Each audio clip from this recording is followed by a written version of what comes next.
شادی کی پہلی رات شوہر نے کہا کہ میں گوشت کا شوقین انسان ہوں، میرے لیے روزانہ بس گوشت ہی بنایا کرنا، ورنہ میں تمہیں طلاق دے دوں گا۔ میں دکانوں کے باہر جھاڑو لگاتی اور جو پیسے ملتے ان کا گوشت لے آتی۔ شوہر دوسرے شہر گیا تو اس نے آنے سے پہلے فون پر کہا کہ گوشت تیار رکھنا، میں گھر آ رہا ہوں۔ اب پیسے بھی نہیں تھے اور طلاق کا ڈر بھی تھا۔ میں نے تہجد گزار ساس کو مار کر اس کے ٹکڑے ٹکڑے کر کے پکا دیے۔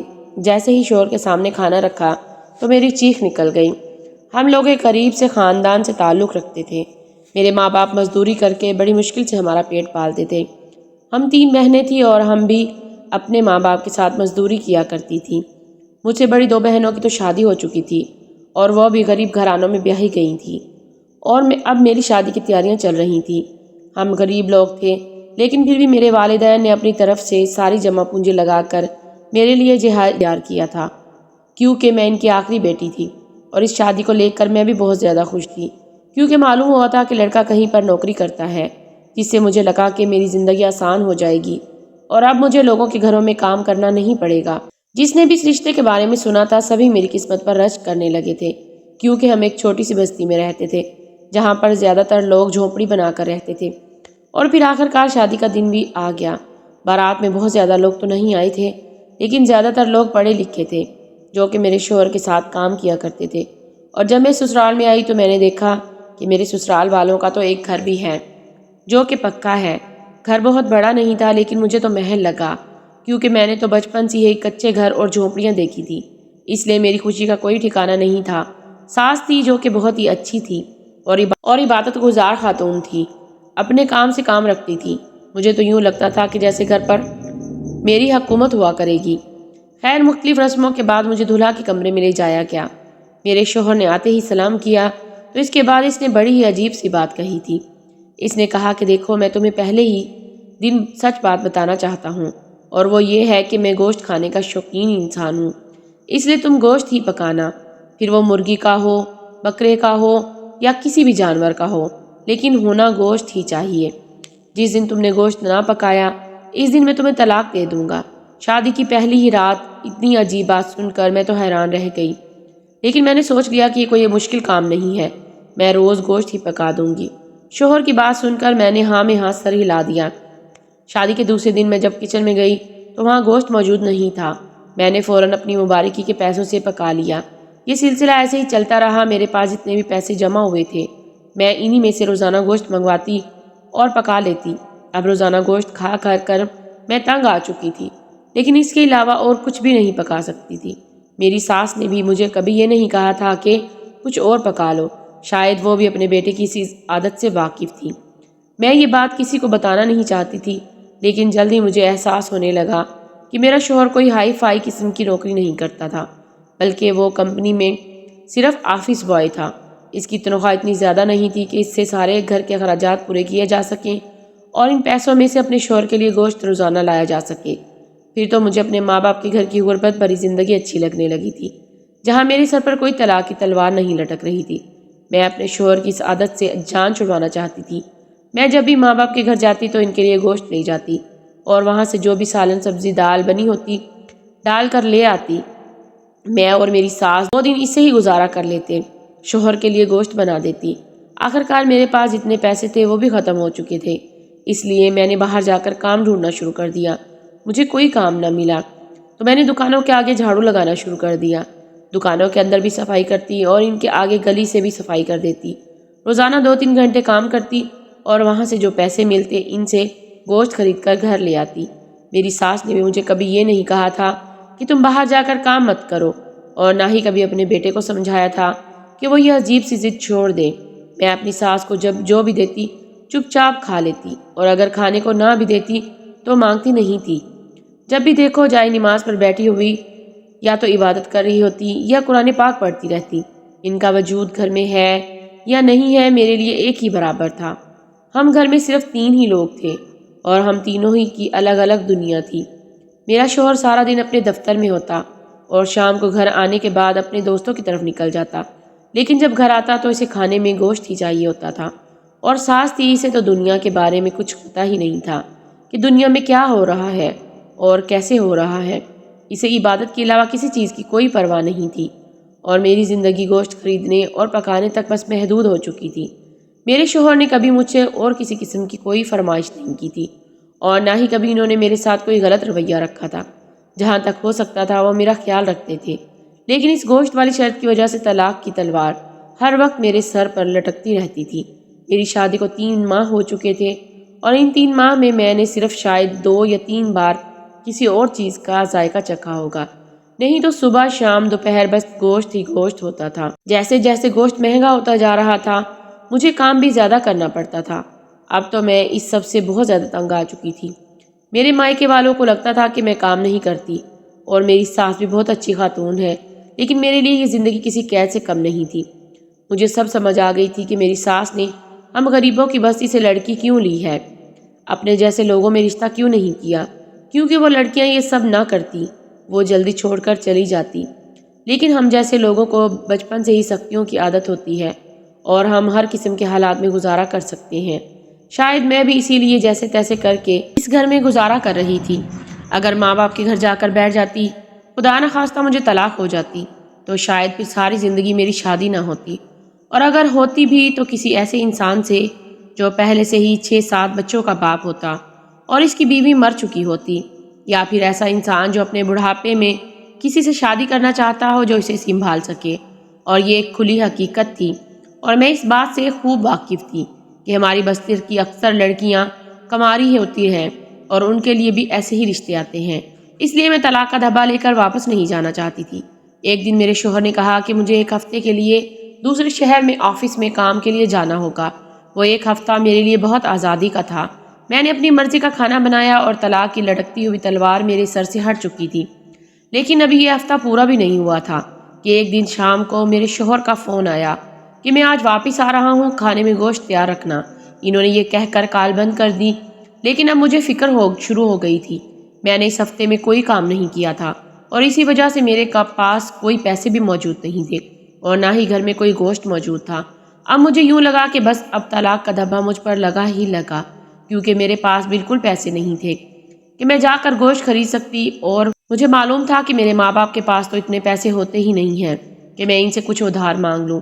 مجھے تو میری ساس ہی نظر آئی، اس لیے میں ان کے پاس گئی اور انہیں جا کر بتایا کہ آپ کا بیٹا آ رہا ہے، اور ان کا حکم ہے کہ گوشت پکانا ہے۔ میرے پاس پیسے نہیں ہیں، اگر آپ کے پاس کچھ پیسے ہیں تو مجھے دے دیں تاکہ میں گوشت لا کر پکا دوں۔ انہوں نے کہا کہ میرے پاس پیسے نہیں ہیں، تم کوئی اور بندوبست کر لو یا کسی اور سے گوشت لا کر کھلا دینا۔ میں وہاں سے باہر نکلی تو مجھے اپنی ساس پر شدید غصہ آ رہا تھا کہ اتنی عبادت گزار بنتی ہے اور اپنے بیٹے کو نہیں سمجھا سکتی کہ میرے ساتھ زیادتی ہو رہی ہے۔ پھر میں اتنی خاموش رہتی کہ مجھے ان پر غصہ بھی آ رہا تھا، اور ادھر سے طلاق کی تلوار بھی میرے سر پر لٹک رہی تھی۔